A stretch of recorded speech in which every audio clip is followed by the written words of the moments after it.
Voilà. Protégez vos enfants pour qu'ils ne deviennent pas pervers narcissiques.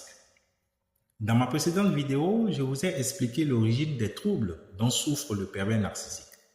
Tout se passe dans la petite enfance entre 0 et 7 ans.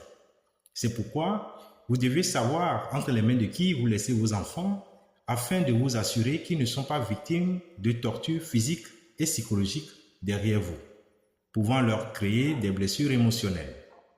Cela pourra être un facteur pour qu'ils deviennent à l'âge adulte des pervers narcissiques.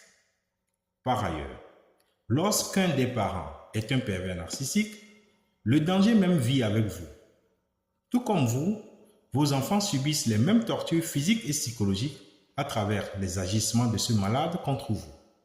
Vos sanglots, la tristesse qui se lit dans votre visage au quotidien, les violences verbales et vos altercations en leur présence.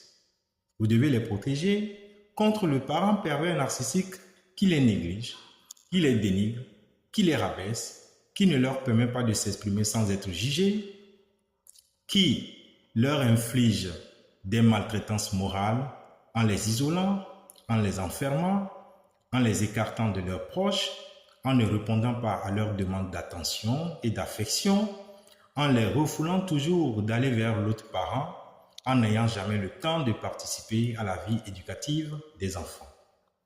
Le pervers narcissique peut vouloir abuser de son enfant, lui créant des blessures émotionnelles sévères. Le parent pervers narcissique met des pressions folles sur ses enfants en leur fixant des objectifs impossibles à atteindre pour recevoir de lui des cadeaux ou des brimades.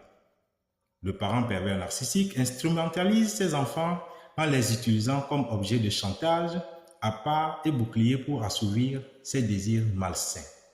Il implique les enfants dans la relation toxique de couple qu'il a créée, dans les violences conjugales pour les manipuler contre le parent sain.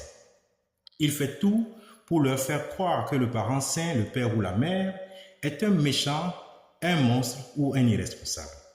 Face à cette situation, le parent sain essaye de démontrer le contraire aux enfants. Finalement, ces petits innocents se retrouvent dans leur jeune âge à devenir des arbitres pour valider l'un ou l'autre des parents.